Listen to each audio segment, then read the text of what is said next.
Salam, hər vaxtınız xeyirli olsun.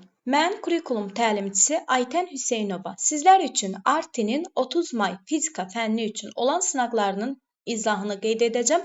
Sınaqlara keçid almamışdan öncə onu qeyd edim ki, hər ay açılan sınaq qruplarımıza qoşulmaq üçün qeyd edilən nömrə ilə əlaqə saxlaya bilərsiniz. Nömrəmiz 051 437 38 67 nömrəsi ilə əlaqə saxlayıb hər gün sınaq paylaşılan qrupumuza qoşulub sınaqlardan yararlana bilərsiniz. Və onu da qeyd edim ki, təkrar qruplarımızda da, dərs qruplarımıza da qoşulmaq imkanınız vardır. Testlər üzərindən təkrar daha çox edirik və keçid alırıq sınağın izahına. Summativ qiymətləndirməyə aid olanı müəyyənləşdirin. Bəli, summativ qiymətləndirmə məktəbdaxili qiymətləndirmənin növüdür. Məktəbdaxili qiymətləndirmənin 3 növü var idi. Formativ, diaqnostik və summativ qiymətləndirmə. Summativ qiymətləndirmə də iki yerə ayrılırdı. Deməli, kiçik summativ qiymətləndirmə, böyük summativ qiymətləndirmə. Bəli. Şagirdin təlim nailiyyətinin ölçülməsinə xidmət edir. Bəli, təlim nailiyyətinin ölçülməsi, yəni kəmiyyət ilə qiymət yazılır şagirdə, sonunda elə doğru cavabımız A variantı olacaq. Keçid alırıq digərinə. Müəllim valideynlə olan söhbətə görə şagirdə bütün sinifin qarşısında irad bildirir. Bu davranış müəllimdə hansı bacarığın zəifliyindən xəbər verir? Bəli, müəllimlər, baxaq variantlara. Sinifi səmərəli idarə etmə bacarığının xeyr.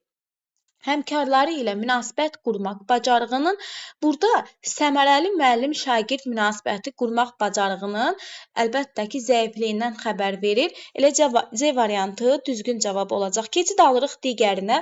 Dərs zamanı şagirdlər mövzunu müzakirə edərkən bir-birini dinləmir. Fikir bildirərkən bir-birinin sözünü kəsir və ümumi ünsiyyət zamanı nizamsızlıq müşahidə olunur. Bu hal sinifin idarə olunması ilə bağlı hansı problemi göstərir? Bəli, burada da deməli, şagirdlərin ciddi davranış pozuntuları mövcuddur. Xeyr, situasiyada belə bir hal yaşanmır. Sinifdə qayda və prosedurlar tətbiq olunmamışdır. Bəli, bir-birini dinləmir. Əgər müzakirə edərkən, fikir bildirərkən bir-birinin sözünü və ünsiyyət zamanı nizamsızlıq müşahidə olunursa, demək ki, qayda və prosedurlar tətbiq olunmamışdır. Elə B variantı doğru cavabımız olacaq. Keçid alırıq digər testimizə. Siz evdə suyu elektrik çaydanında bir neçə dəfə qaynadırsınız. Gün ərzində bu proses üçün elektrik enerjisi sərfiyyatını və bunun ailə büdcəsinə nə qədər təsir etdiyini müəyyənləşdirin. Deməli, müəllimlər bunu fənnüstü bəziləri götürmüşdü. Xeyr, bu fənnüstü olmayacaq. Müəllimlər, çünki evdə su elektrik çaydanında bir neçə dəfə qaynadırsınız. Gün ərzində bu proses üçün elektrik enerjisi sərfiyyatını və bunun ailə büdcəsinə nə qədər təsir etdiyini deyir müəyyənləşdirin. Yəni, burada hesablayacaqsınız ki, nə qədər ailə büdcəsinə təsir edir, nə qədər enerji gedir. Bu maddi tərəfdən, pul baxımından bunu hesablayacaqsınız ki, nə qədər enerji gedir və bu əlbəttə ki, fizika fənni ilə riyaziyyat fənni əlaqələnmiş olacaq. Əlbəttə ki, fənlər arası olacaq. Yəni, C variantı doğru cavabımız olacaq.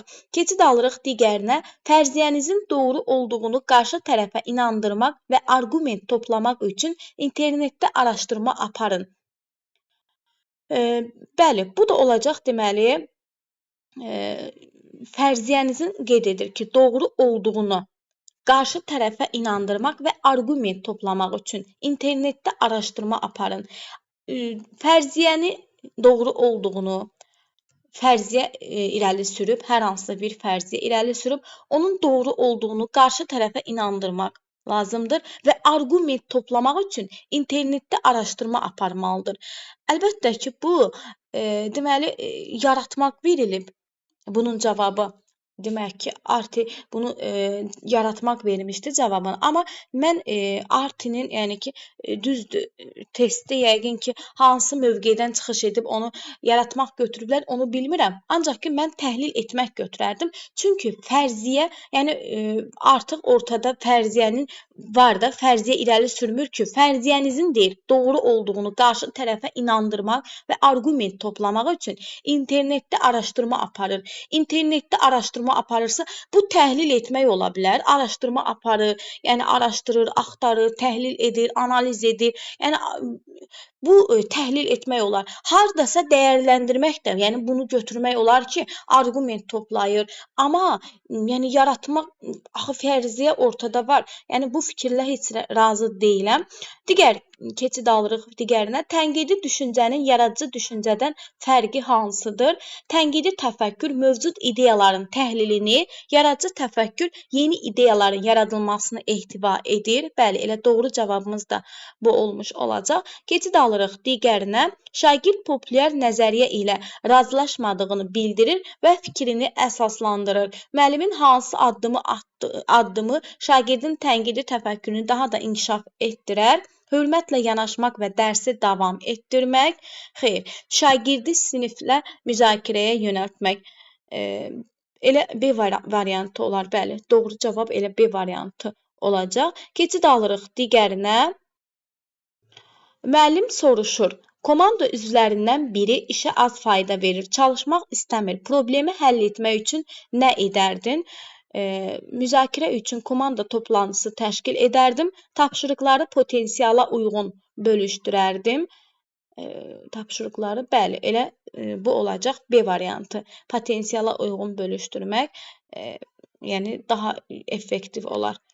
Daha sonra fizika müəllimi müşahidə edir ki, şagirdlərin rəqəmsal savadlığı aşağı səviyyədədir. Bu problemi aradan qaldırmaq üçün hansı addımı atmaq səmərəlidir? Rəqəmsal bacarıqları dərsə inteqrasiya etmək üçün şagirdlərə müxtəlif elektron platformalardan istifadə edərək araşdırma aparmağı tapşıra bilər. Bəli, biz dedik ki, dərslər keçən zaman rəqəmsal bacarıq deyirsə, elektron platformaların adı veriləcək. Məsələn, telefon, planşet, televizor adı veriləcək, yaxud da ki, kompüter məsələn də adı verilməsə belə, yəni o elektron platformanı, yəni bu hansısa adını hansısa formada, yəni gizli də olsa bizə çatdıracaq ki, yəni adından söhbət gedir də onun, elektron platformadan söhbət gedir. Bəli, elə A variantı doğru cavabımız olacaq. Keçid alırıq digər suala. Şagirdlərdən biri tənəffüsdə sizə yaxınlaşır və bildirir ki, bir neçə sinif yoldaşı onu WhatsApp qrupunda təhqir edir və haqqında yanlış informasiyalar yayır. Bu, bir həftədən artıq davam edir və nəticədə şagird məktəbə gəlməkdən qorxur. Siz şagirdin emosional vəziyyətindən və bu davranışın sinif mühitinə mənfi təsir göstərəcəyindən narahatsınız. Sizin hansı addımınız problemi həll etməkdə effektiv olacaq? Baxırıq variantlara. Bullyingə məruz qalan şagirdi sakitləşdirin və ona təhqir edən sözlər yazan şagirdləri telefonda bloklamağı tapşırın. Belə olanda problem öz-özlüyündə həllini tapacaq. Xeyr, öz-özlüyündə necə həllini tapa bilər ki, bu doğru yanaşma deyil. Sinifdə bu hərəkəti müzakirə edin. Sinif yoldaşını təhqir etməyin doğru olmadığı haqqında danışın. Xeyr, ümumiyyətlə sinifdə müzakirəyə çıxarmaq, yəni yol verilməzdir. Bəlkə elə bir mövzudur ki, o fərdi danışılmalıdır. Yəni bu da doğru yanaşma ümumiyyətlə olmayacaq. Problemini sizə etibar edən şagirdə təşəkkür edin və problemin həlli ilə ciddi şəkildə məşğul olacağınızı bildirin. Daha sonra bullying edən şagirdlərlə onların valideynləri ilə danışın və bu barədə məktəb psixoloquna məlumat verin.